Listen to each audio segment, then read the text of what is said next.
My name is Trygve. I'm with BizzyWeb. We are a full-service digital marketing agency.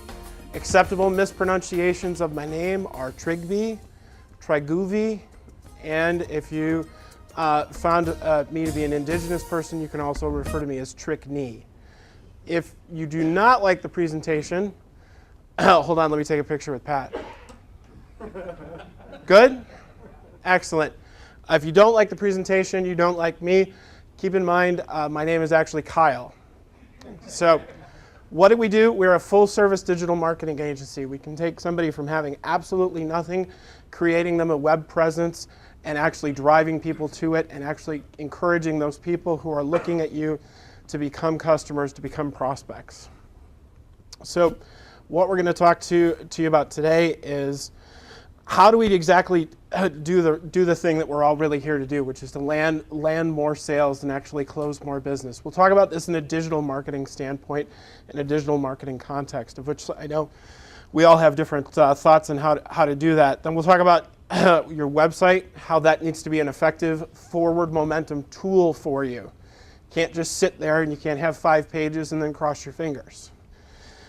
Then we're going to talk about email marketing as an effective tool and how to increase your open rates and what exactly that means. And then I'll give you 6 or 7 tips on how to grow your business. So this should all be relatively familiar to everybody, right? This is the standard sales funnel that we all learned back in high school, right? Everybody's familiar with this. Guys, it's going to be a long hour and a half if you don't participate.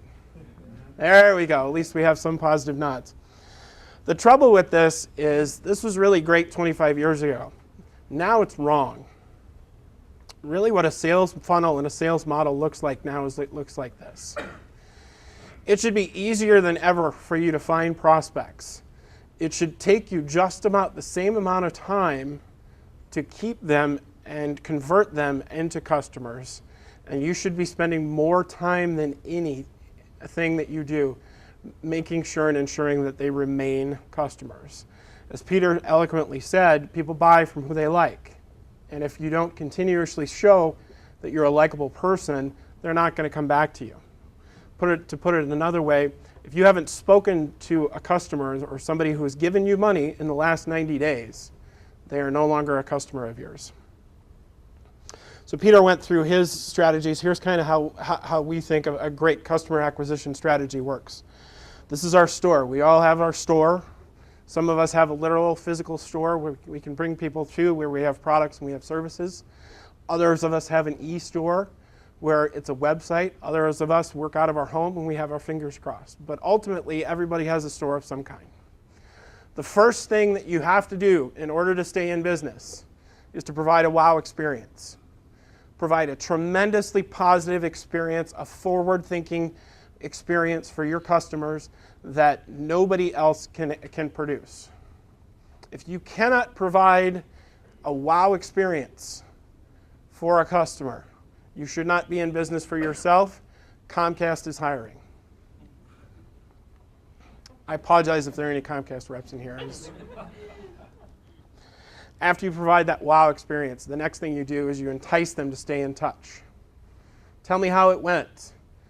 Tell me how you used my product. Tell me how my service affected you in a really positive way. I want to hear about it because it's going to make me feel good and it's going to help me learn more about you. That's kind of what Peter talked a little about, building that relationship. After you entice them to stay in touch, you're re-engaging those people, either electronically or physically, by continuing to talk with them, continuing to develop the relationship, and continuing to deepen the relationship. The goal in using digital marketing strategies is to do a lot of that en masse and do a lot of it in a way that everybody can see in a very visible way how you're helping people and how positively you're affecting change and how you're engaging people to work with you. And when you do that, that encourages people to come back and continue to buy from you. But when you do that, it does a second thing, at least when you're talking digitally. It also drives social visibility. How many times have you ever gone online after work at night and one of your friends is asking, does anybody know a good plumber? It's a simple question, does anybody know a good plumber? If you've had a great wow experience, you're going to provide that name out. You're going to share that name out because you're proud to have had that great experience and you're proud to have a relationship with somebody who changed your life in a positive way. Our goal in using digital marketing strategies to help us drive sales is, well, first of all, we have to back up and make sure that we're providing great experiences, but then we want to encourage people to share that information with others and share it in a digital marketplace. Because when we drive that engagement and we drive that social visibility, what we get then is we get new prospects. I affectionately like to call this the goggles of engagement because if you hold up your hands like you're bird watching, it kind of looks like goggles. I haven't really come up with a better name. If you can think of one, please let me know. So I'd encourage you, and I will challenge you, exactly as Peter told me not to think of a couple of things. What is one wow experience that you can deliver that nobody else can deliver? Secondly, how can you offer value to your members, to your audience, to your prospects that nobody else can? And here's the third part. John, can you hear me okay? Perfect. Think about one way that you can engage your customer base by truly delivering on a promise that you made. Because Peter talked about it very eloquently, much more eloquently than I could, where people buy from who they like. If they don't like you and you don't provide a great experience, they're gone. So let's start with the basics. Let's start with a website and a really great looking website. Your website is the hub of all of your digital marketing strategies. You'll hear millennials tell you that, oh no, you don't need that. All you need is a Facebook page. All you need is an Instagram page. That's not true. People who have cash money, what I like to call folding money, will want to interact with you using a website of some kind. It's where people will look for you first, and more importantly, it's where search engines will find you. And we want to use social media not as a tool itself, but rather as a megaphone to encourage people to look at the hub of all of our online communications, which is our website. You should have a couple, 3 contact forms on your list. On contact forms on your website, where you are asking people for their information, you are asking for their feedback, and you are asking to be if they're interested in being contacted. Because if you're not asking those things, you're not pushing the relationship forward in an, all joking aside, a nice and polite manner, so that you can begin a relationship. More importantly than anything these days is having a mobile responsive website. Now, what's the difference between a website and a mobile responsive website? How many times have you ever sat in an audience like you're sitting at today and you pull out your phone and you're looking at it and you think, oh man, are my eyes going bad? And you have to do the little scrunchy thing to actually look at the website. That's not a mobile responsive website. The website renders itself in the same way if you're looking at it on a large screen like you're looking at here, which is all fine and good, but people can't read it, or they get frustrated, and it's hard to find the information that they're looking for. So a mobile responsive website is absolutely crucial in this day and age because it will display correctly the information that you want presented, regardless of what device it's on. A mobile responsive site should be able to present itself the same on an iOS device and an Android device or any computer whatsoever.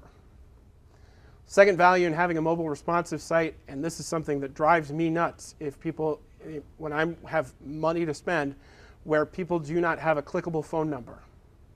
Anytime you see a phone number on a website, especially if you're looking at it on your phone, you should be able to touch the number and then have it automatically dial. It's called touchscreen responsiveness. That's as important as everything else. And really, what's the punchline to mobile responsiveness? It's this. In April of this year, Google stopped ranking any website that is not mobile responsive for mobile search. I'll say that again. Google stopped ranking any website that is not mobile responsive on a mobile search. Well, sure, that can't be that big a deal, right? I don't need to be found. 80% these days, statistically speaking, 80% of all searches are done on a mobile device. So if you can afford to take your potential customer base and go from 100 down to 20, good on you. I can't. So those are some sort of bad news. That's the bad news. What's the good news? The good news is you do have some things that are inherently powerful and wonderful, valuable things. First and foremost, you have loyal and happy customers. You have people who will buy from you through thick or thin because you provided them with a really great customer experience. And most importantly in this entire process is you have interesting and you have important things to say. What exactly are those interesting and important things to say? Well, we'll get to that in a second. But ultimately what all of this adds up to is that being your authentic self and being who you truly are as a person, not who you think your customers want you to be, that will get you more money and more closed sales more than anything. So here's the $64,000 question. What exactly do I say and how do I say it? Here's a quickie three-step formula that will really help. 50% of the time when you are talking and communicating with an audience online, you want to do things that are engaging. You want to get likes, you want to get shares, you want to get comments. The purpose of this is to engage conversation and initiate conversation. We have a girl in our office who is, and I have to think about this for a second to make sure I get it right. She is half my age, she is a third of my size, and she's twice as smart as I am. And the most brilliant thing that she put out on a customer's Facebook page recently was, what's your favorite thing about fall? What is your favorite thing about fall? Is it the colors? Is it playoff baseball? Is it darkness at 5:30? None of those answers are wrong, and all of those answers have some varying degrees of being right. And I would argue the value in offering something as benign in that doesn't specifically drive business and doesn't create a specific action plan is it gets you liked. And it makes people happy to talk to you. And it makes people remember that you're a person. You're not just trying to screw them out of money. Because how many times have you ever gone to a trade show in the middle of the day and you just walk down the aisle and all the salespeople are just ready to jump on you, man, and like, hey, I've got stuff, come over, come get my stuff, just please, somebody, please talk to me. And you're just walking through going, please don't sell to me, please don't sell to me. We've all had that experience, right? Taking it down a notch by asking a benign question like, what's your favorite thing about fall? Will help people remember that you're a real person. You're just trying to make other people's lives better. So 50% to get likes, 30% of the time you should be useful and you should be informative. You should tell people things that they don't know. You should tell people about your industry. You should answer questions that people ask you on a frequent basis, and curate content from other places. What do I mean by curate content? That means sharing a piece of content that somebody else has written that you give your stamp of approval to. 20% of the time, be spending your time giving calls to action, where you are asking people to do something in exchange for something. Ultimately, our big goal is if you give me a pile of money, I will perform a service or I will give you a good that you need. That's the end goal. But before then, we want to start imprinting on our prospects that when we ask for something, they will get something. So what exactly does that mean? Should we be saying buy now, buy now, buy now? No, absolutely not. Because that's just rude. And nobody really does that. And if you'd like to argue with me, when was the last time you clicked on buy now or else links that you see online? You really don't. But when is the last time you clicked on a link that said read more? We've all done that because we've been enticed by the content to the extent that we want to learn a little bit more. We haven't been insulted. Our senses haven't been assaulted to the point where we just want it to go away. We're starting over from scratch. This is a new experience. And from our perspective, as we're working with our prospects, we've asked them to do something, and they've gotten something for it. So the four things that we want to make sure that we're focusing on, and I'll come back to this, is we want to engage people, inform, we want to capture their information, and we want to convert them to real customers. So when we're talking about landing sales, here are some good calls to action and some good tips that will really help you. Make sure that you have clear and simple direction. If it's hard to figure out, chances are good somebody's not going to be able to do it. Generally, you should have no more than about 2 clicks to get to the pot of gold, which is somebody is wanting to do. Graphics and text are helpful. Make sure that you have more than one thing. So if you have a button, make sure you have a text icon as well. And display top, middle, and bottom of everything that you produce, because not everybody's going to remember to go to the top. Once they've made a buying decision, you want it to be right there and available to them. So some calls to action are things like buy now. We've talked about that. Or help, I need this. Or call me today. Those are all good calls to action. Should you be using that on a regular basis in your content? Not so much, but just for the sake of illustration, those are what we're doing. So show of hands, please. There are, I think, 30 people in the room today. It's 4 o'clock in the afternoon. How many of you have looked at your Facebook page today? Okay. How many of you have looked at Twitter today? So how many of you have looked at Pinterest today? Wow, you guys are fun. I want to party with you. How many of you have checked your email today? And don't lie, everybody's hands should be up. How many of you checked your email more than twice? Exactly. 96% of the world has email. 96. There are 600,000 more email addresses in the world than there are toothbrushes. That is a true statistic. So as we're talking about how we're going to actually convert these people from being prospects into customers, one of the things that we like to look at BizzyWeb is email, to make sure that we're getting people through our process. To that end, we run specific campaigns and marketing campaigns that actually drive a specific kind of action. What exactly does that mean in real life? It means that we could be sending out a newsletter, we could be sending out a special offer or a deal, we could be asking for feedback, asking for information, or even an event update and an invite. If you ever come to one of our busy webinars that we do every Wednesday at noon, quick plug. Oh, doesn't have the camera ready.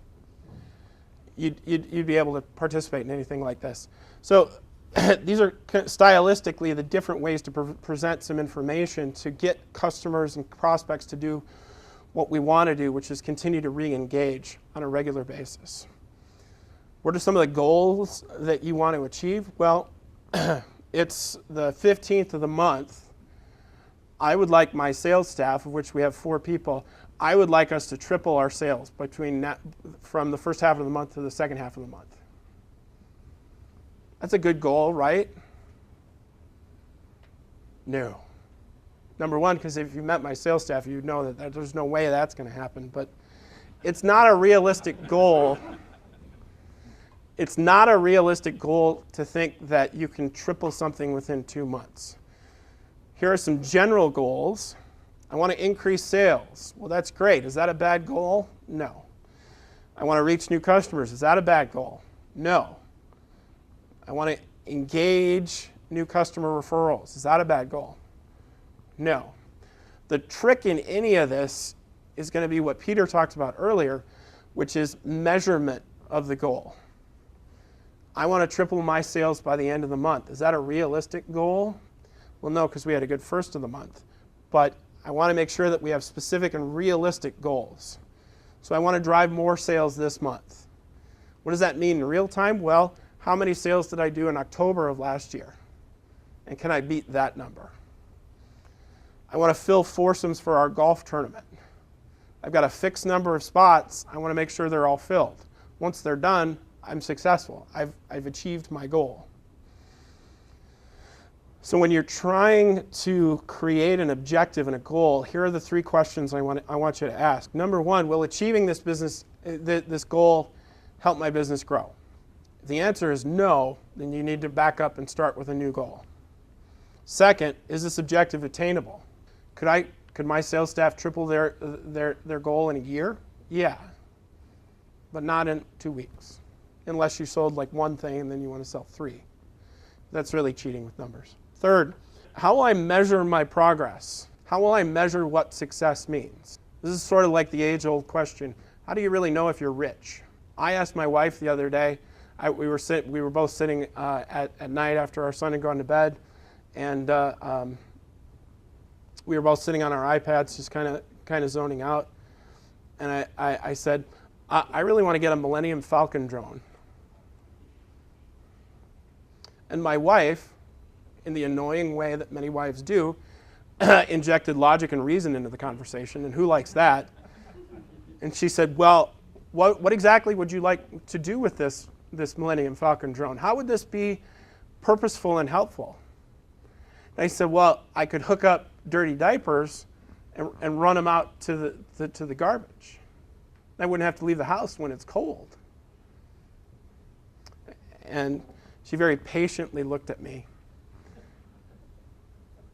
as wives are tend to do when your husband says something galactically stupid like, I want a Millennium Falcon drone, and says, do you really think that's a good idea? And is that really a challenge in your life to walk the 18 steps from our back door to the garbage? I still think yes, and so if you have any good arguments, please, please, please see me after the fact, because I need some help, because that Millennium Falcon drone will be mine. You don't need a reason for that. My phone is sitting right next to you. Please call Susan and tell her that. So here are 4 sort of pillars of what marketing success should be looking like, especially when it comes to driving sales. First of all, getting found, discoverability. Are you viewed on a mobile device? Can you be found when people look for you on Google? Do you have a social presence? Second thing is engaging and nurturing your relationships. How are you growing your lists? How are you trying to push the envelope forward to expand your customer base? Third, how are you engaging in those people? How are you driving action through your marketing efforts? And then fourth, the measurement. How is this happening positively? How can you define success? And how can you figure out if you've got it there? So here's my first tip. Start where you are and where your customers are. In a room full of 35 people, everybody's checked their email today, so chances are good having a website is a good idea in this day and age, right? Everybody should be nodding their heads patiently. Great. And then the first thing we want to do is move, if you want to branch out beyond that, start with a Facebook page and start with email marketing. Because remember, all of you, half of you rose your hand when I asked about your Facebook page. Everybody rose their hand when we talked about email. And then from there, as you expand and grow, you can take on new markets. You can go into Twitter. You can start a blog. You can start offering coupons. You can do QR codes. You can even have events on your calendar. And even get into Pinterest, get into LinkedIn, or Google Plus if you're really a social media nerd, like I am. Excuse me. Second, segment your list into groups of people. At the very base, you should have a list of people that are your current customers, your prospects, and former customers. Because you want to make sure that you're delivering the right content to them at the right time. The last thing you want to do is send a deal that you're using to entice new people to start working with you to your current customer base. You see that all the time, especially with cable on TV. You see, oh my goodness, $90 for the Comcast quadruple play or whatever it is now, where you get everything under the sun for $90. And you look at your $260 bill and you think, what? How did that happen? Why am I not important anymore? I want a $90 deal. And then you say, hey, honey, we're canceling the cable and you're signing up tomorrow. Doesn't work. We tried that. It was a whole Millennium Falcon debacle. Generally speaking, you can offer similar information to the entire group. Things like business news. Things like new things that you're offering. Things like great success stories that you offer. And anything that you've done to really influence the community. One of the things that we do is we're going to start doing Feed My Starving Children. We're going to make sure that we take pictures of all that and make sure that we share that with our audience so that they know that we're not just web monkey geeks, and we actually have a soul, and we do more than just trying to grow our business. Third, make sure that the content and the headers that you're providing people are the most helpful of all time. The quickie rule to follow is the 2-2-2 rule. You have 2 seconds in the first 2 words that you are providing somebody to provide good content today, to get somebody to do something today. When I open my email, I'm asking one of 3 questions. Is this something that I have to do right now? Is this something that I can do later? Or is this something that I'm going to intend to do later and then forget about and then delete in a mass dump 6 months from now? Which is a funny way of saying never. Now, later, or never. So the first 2 words are the most critical. When you're providing content, make sure you follow that 50-30-20 rule. Half the time, you're just talking for the sake of talking to deepen that relationship. You're also proving that you are an expert in what you do, and you're imprinting on your customer base and your prospect base that the more that they do things for you, the more that you will give to them. Make sure that the content you provide is actually relevant and great. I have seen so many companies who will provide a throwaway content on Friday, which is by and large a good idea because after a certain time of the day on Friday, nothing positive gets done. People just kind of generally check out.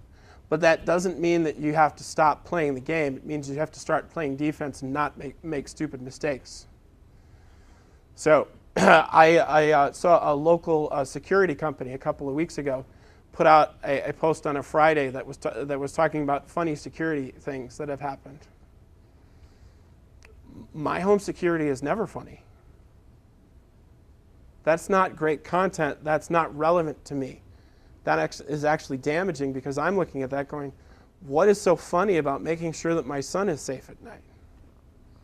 So make sure that the content is positive. Make sure that it's forward moving. You're always trying to prove something.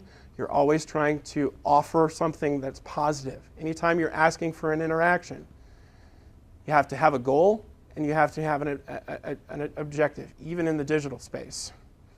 So here's some couple things you can do. What's new at your business? What advice have people been asking for you lately?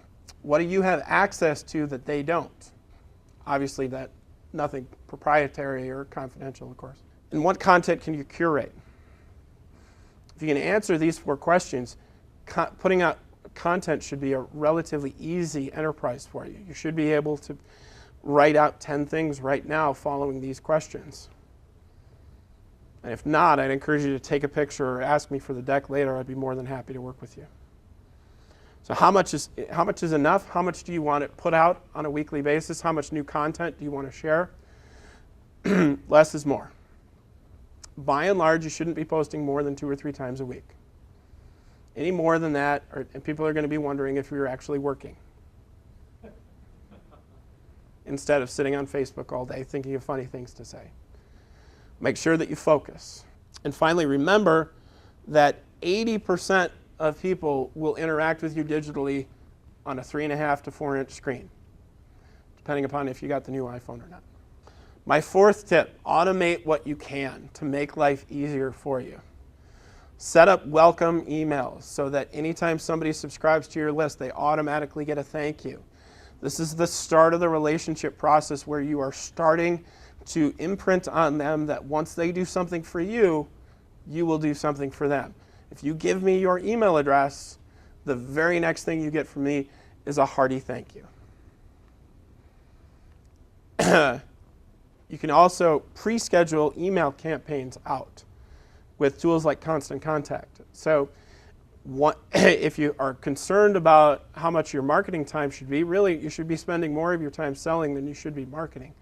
So when you take your marketing time, having an automated schedule system where you can send to your different audiences and do everything in one fell swoop is excellent. There's also some tools for social engagement that I find particularly helpful. There's a tool called Hootsuite, H-O-O-T, suite like an office suite. It's free, and you can schedule social media posts. so that you could do all of your posts, take a half an hour of time, and you could post 3 to 5 times a week for the next month. There's also a great tool called Market Me Suite, which once you plug in all of your social channels, anytime you get an interaction or a mention on those channels, it will then respond back to you with an email. So you don't have to go to 7 different places and remember 7 different passwords. Make sure that you listen if people are talking to you. Make sure that you respond in a positive way. One of the questions that we get asked at BizzyWeb all the time is, how do I respond to somebody who's being negative online about me? It's very simple. You offer a non-apology apology where you say, I'm sorry about that you had that experience. I'd like to make it right. Can you please talk to me offline at, whatever. That's it. Because remember, you're speaking through a megaphone. And everybody else is going to see that you immediately said, thank you, I appreciate your feedback, I'm validating your feedback, let's talk, and let's see what we can do to make it right in a private environment. What's either going to happen then is that negative poster will then start saying, we'll talk to you privately, and then you'll be able to resolve the situation in a positive way, or maybe not, but hopefully it's just going to be on a one-to-one interaction. Or they're going to go cuckoo bananas and say, no way, and they're going to continue to just flame all over everything. And that's fine if that happens. Let them go. Because remember, they're also talking through a megaphone. And the worst thing in the world you can do when you're talking through a megaphone is sound completely crazy. Because then nobody will listen to you, and you will get annoying very, very quickly. My 5th tip, repurpose everything. If you have one good piece of content, share it everywhere you can. For instance, here's a great example from the Boys and Girls Club. They posted something on their on their website. They created a press release about it. It's the same information, posted it to Twitter, posted it to Facebook, and look at how much more coverage they got than just their website. It's one piece of information. You're sharing it over a much larger expanse, which means that your audience is going to be even more helpful. My 6th tip, follow some intentional scheduling. This will help, again, imprint on those customers that you can be trusted to do certain things. This is generally a good rule of thumb. It's not something you particularly have to follow on Facebook, but a good Monday morning motivational quote always helps me. It might be trite, it might be silly, but for the half a second where I'm grumpy because it's not the weekend anymore, I'll read a motivational quote and I'll go, and I'll regroup and I'll start again. Tuesday is a good place to demonstrate knowledge by offering tips, hints, things like that. Wednesday is a good place for just basic interaction. Here's a question to fill in the blank. If you're having weekend events, the best time to promote them is Thursday, because if you promote them on Friday, people already have plans. And then Friday is a throwaway. It's a fun fact, but make sure it's a positive fun fact. It's not going to hurt you in some way. And I'd also encourage you, when you're talking digitally, to make sure that you have a calendar so you know what you're doing when. Because the big $64,000 question that I haven't answered for you yet is, how do I do all this? It's by plotting it out, making sure that you're measuring, making sure that you're not duplicating any efforts.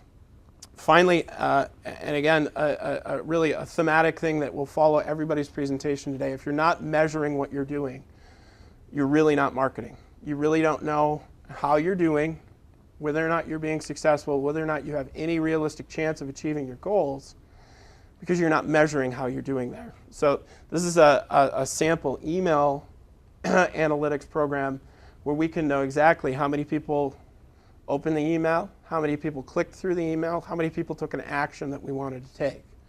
Based on having that information, we can use that as a barometer versus what our goals were to see if we were successful.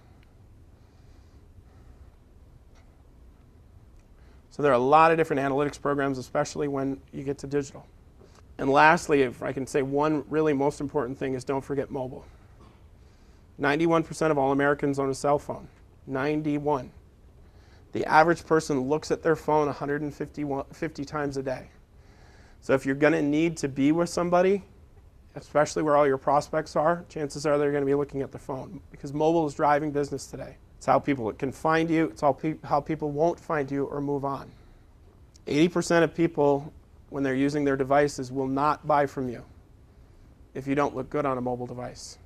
30% of people will not only not buy from you, they will never talk to you again if you can't provide them with content that looks good.